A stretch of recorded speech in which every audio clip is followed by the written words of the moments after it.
Well, we have this beautiful nativity scene in front with the Magi in place there visiting the Christ child. But for the last 2 Sundays, the Magi were over here. Now, I remember coming in a couple days before Christmas when our environment team was setting all this up and they had the 3 Magi placed over here. I said, there's something wrong there. What was wrong? Well, you just heard the Magi came from the east. That's north. So my suggestion, east is that way. My suggestion was put the Magi on roller skates and at each Mass in the Feast of Epiphany, have them roll down the aisle and land right here.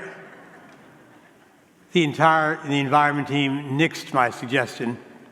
They asked me never to come back while they're setting things up. All right. Beautiful gospel today, a familiar gospel. And every year we hear about the 3 gifts of gold, frankincense, and myrrh. And you probably remember what some of the symbolism behind those gifts are. Gold, of course, is the precious metal befitting of a king. So gold symbolizes Christ the King. Frankincense is used in the Jewish temple. A smoke rising upward is a symbol of a priest offering prayers for the people. So again, frankincense symbolizes Jesus Christ, the high priest. And myrrh is a little more heavy. It's a spice used for embalming bodies, and it symbolized the death of Jesus Christ, as we know, on the cross, and then burial, and of course followed by resurrection. So those are the 3 symbols that the wise men brought. But I'd like to take those 3 symbols, those 3 gifts, and use them for 6 challenges for you. We'll call them New Year's resolutions. It's only day 2 of the new year.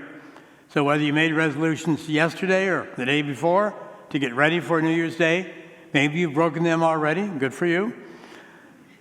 6 of them I'm going to give you. Choose 1 or 2. We'll take the gift gold. Gold is a very precious metal, along, I guess we would say, silver and platinum. The gold on December 31st, the last business day, was worth $1,830 per troy ounce. A troy ounce is about 10% heavier than our regular ounces. Pretty expensive. But you know what's worth more than all that gold? You. Your presence to other people is worth more than gold. And I'm sure during the Thanksgiving and Christmas holidays, you spent time with your families. I sure did. Thanksgiving was with all my family here in Las Vegas. And on Christmas morning, I drove to Utah, to the city of Parowan, where my family has a house there, and all of us were there. My brother-in-law, my nieces and nephew, my great-nephews, and my new great-great-niece. And we just had a great time. We stayed in pajamas almost all day long. We played cards nonstop. We had good food and drink. It was wonderful. And I guess I'd say we'll get together again at Easter. That's a long way off. It's not till April this year. We need to get together more often. So that's my first suggestion for a New Year's resolution. Will you spend more time with your family? Your present to your family is not gold. Your present is your presence. Be there for them more often. Enjoy each other. Now, because of COVID, we've been forced to be with family more often than perhaps they were pre-COVID. Was that time spent well, or was it wasted? It's a new year. COVID isn't over. So give a present to those you love, your family, your relatives, your best friends, your close friends. Give them your presents and be there. The second gift from gold is to connect gold to the golden rule. The golden rule is do unto others as you would have them do unto you. Treat others the way you would like to be treated. That should be an easy New Year's resolution for all of us all the time. Live by, practice the golden rule. You know how you would like to be treated. You'd like to be loved. You'd like to be cared for. When you're in trouble, you'd like to be helped. When you made a mistake, you'd like to be forgiven.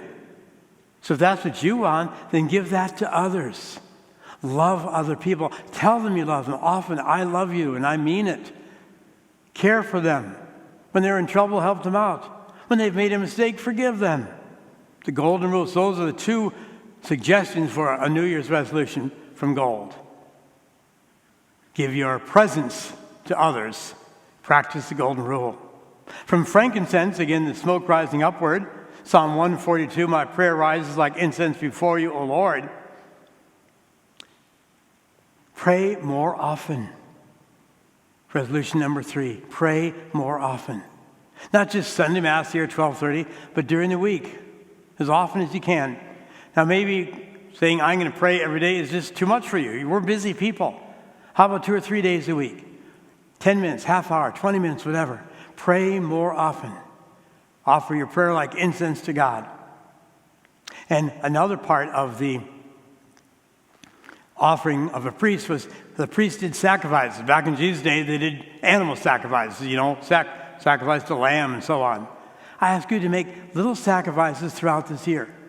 The opposite of sacrifice is generosity. So when you sacrifice something you have and you give it away to someone who has not, there's so many things we could do with that little sacrifice. Again, give up some of your time alone to be with others, the first resolution I gave you. Look through your closets and your chest of drawers. Do you have clothes that you haven't worn for years? Give them away, sacrifice. Give them away to people who need clothes. Money. Make a sacrifice of your money here to the parish or to your favorite charities, whatever. Food. I can talk about food in another resolution. So look at things that you have that you can share with others. It might be a little bit of a sacrifice, a little bit of hardship to give it up, but I doubt it. Most of us have way more than we need. Be sacrificial. So those 2 resolutions, numbers 3 and 4, from the frankincense gift. Pray more often. Offer little sacrifices for the good of others. And finally, myrrh. That's a little more difficult. Myrrh, again, was a spice used for embalming. But I can stretch it out to say, take care of the sick. I wish COVID would have stopped at midnight, January 1, 2022, but it didn't happen. I don't know if it's going to last through January, February, March, or whatever, but it's still here. Yes, the quarantine has now been reduced to 5 days, and that's good, that's better. But we all know people that have been affected by coronavirus. They're sick, they're quarantined. Spend time with them. A cheerful phone call can do wonders.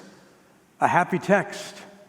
It's still cold outside. It was in the low or the high 20s this morning when I woke up. So take over to them maybe a warm dish, a casserole, a pot of soup, chili, whatever. Take care of those who are sick and hurting and suffering. That's what I take out of myrrh. And finally, the 6th resolution, feed the hungry. There are people who literally could die of starvation. We can do something about that. We have these bins here, not just Thanksgiving and Christmas. They're here 52 Sundays a year. Why not when you get ready to come to church? So you hear me say this 2 or 3 times a year. As you get your car keys, go back inside to your cupboard, to your pantry, and bring out some food. I'd like to see these bins filled every Mass, so we have to empty them to get ready for the next Mass. That would be great.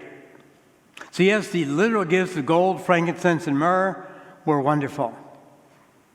I've taken from them 6 resolutions. From gold, remember how precious gold is, but you're more precious. Give yourself to others. Practice the golden rule, number 2. Number 3, from frankincense, pray more often. And try to be a little more less selfish, sacrifice, give to others. And the last 3 resolutions from the myrrh, the whole idea of helping out others, especially the sick, the suffering, the hurting, and fill those bins, okay? You see, the wise men were looking for Jesus, and they found him in Bethlehem, and they brought gifts. We should be looking for Jesus in the faces of other people. Jesus said, so when I'm hungry, when I'm thirsty, were you there? Every time we do something good for another person, we see the Christ in that person. We find Jesus no longer in Bethlehem, but in the persons, especially those who are hurting and needing. Will you be there? Will you trust that God will call you to help the needy? And will your answer be, yes, here I am, Lord.